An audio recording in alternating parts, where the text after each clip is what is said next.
জীবন এবং স্বাস্থ্য বিমায় জিএসটি প্রত্যাহার করুন। গডকরির পর এবার মমতার চিঠি নির্মলা সীতারামনকে। মমতার দাবি, জীবন বীমা এবং স্বাস্থ্য বীমা প্রকল্পের মূল উদ্দেশ্য মানুষকে আর্থিক নিরাপত্তা দেওয়া। অসুস্থতা, দুর্ঘটনা, মৃত্যুর শিকার হওয়া ব্যক্তির পরিবারের সাহায্যে এর গুরুত্ব অপরিসীম।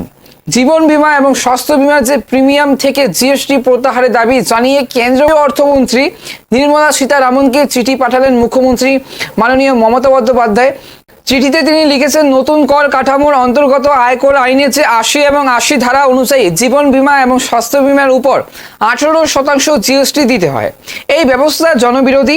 জীবন বীমা এবং স্বাস্থ্য বীমার যে প্রিমিয়ামে জিএসটির এই ব্যবস্থাকে গভীরভাবে যন্ত্রণা দেয় জানিয়ে কিন্তু কেন্দ্রীয় অর্থমন্ত্রীর কাছে অবিলম্বে তা প্রত্যাহারের দাবি জানিয়েছিলেন এবং জানিয়েছেন বাংলার মুখ্যমন্ত্রী।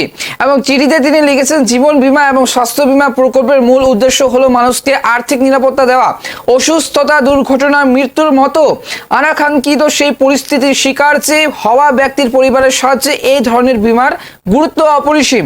তাই নীতিগতভাবে এই ধরনের বীমার প্রিমিয়াম থেকে কিন্তু কর আদায় করা উচিত নয়। প্রসঙ্গত, বর্তমান কর কাঠামোর জীবন বীমা এবং স্বাস্থ্য বীমার প্রিমিয়ামে 18% কিন্তু জিএসটি দেওয়ার যে বন্দোবস্ত হয়েছে তা প্রত্যাহারের সুপারিশ করে গত রবিবার 28 জুলাই কেন্দ্রীয় অর্থমন্ত্রী নির্মলা সীতারামনকে চিঠি লিখলেন কেন্দ্র সড়ক পরিবহন মন্ত্রী নীতিন গডকরি। এই যে নীতিন গডকরি, চিঠিতে তিনি লিখেছেন যে জীবন এবং স্বাস্থ্য বীমায় 18% কিন্তু জিএসটি একদিকে যেমন বীমা ক্ষেত্রকে সংকুচিত করছে, তেমনই কিন্তু প্রবীণ নাগরিকদের সমস্যার মুখে ফেলেছে। এই যে বৃহস্পতিবার জীবন এবং স্বাস্থ্য বীমার যে প্রিমিয়াম থেকে জিএসটি প্রত্যাহার করার দাবি তোলেন কিন্তু তৃণমূল নেত্রী তথা বাংলার মুখ্যমন্ত্রী মমতা বন্দ্যোপাধ্যায়। এবং এক্স সাবেক টুইটার হ্যান্ডেলে তিনি পোস্টে তিনি লেখেন যে এই ক্ষেত্রে জিএসটি নেতিবাচক, তার কারণ মানুষের যে মৌলিক চাহিদা পূরণের ক্ষেত্রে বিরূপ প্রভাব ফেলছে। মমতার কথায় যে কেন্দ্র সরকার যদি এই জনবিরোধী জিএসটি প্রত্যাহার না করে তাহলে কিন্তু আমরা রাস্তায় নামতে বাধ্য হব। গডকরির চিঠি প্রকাশ্য এলেও জানা গিয়েছে গত 28 জুলাই নির্মলাকে সেই চিঠিতে লিখেছিলেন তিনি, তবে সেই দিন তা জানাজানি হয়নি। উল্লেখযোগ্য 29 জুলাই সেই দাবিতেই রাজ্যসভায় সরব হয়েছিলেন তৃণমূল সাংসদ সাকেত গোখলে।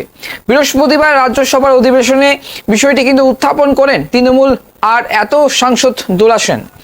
এই যে দোলা সরাসরি গডকরিকে সমর্থন করে বলেছিলেন, আমি গডকরির প্রস্তাবকে সমর্থন করি, হয় কেন্দ্রীয় অর্থমন্ত্রী তা মানুন, না হলে পদত্যাগ করুন।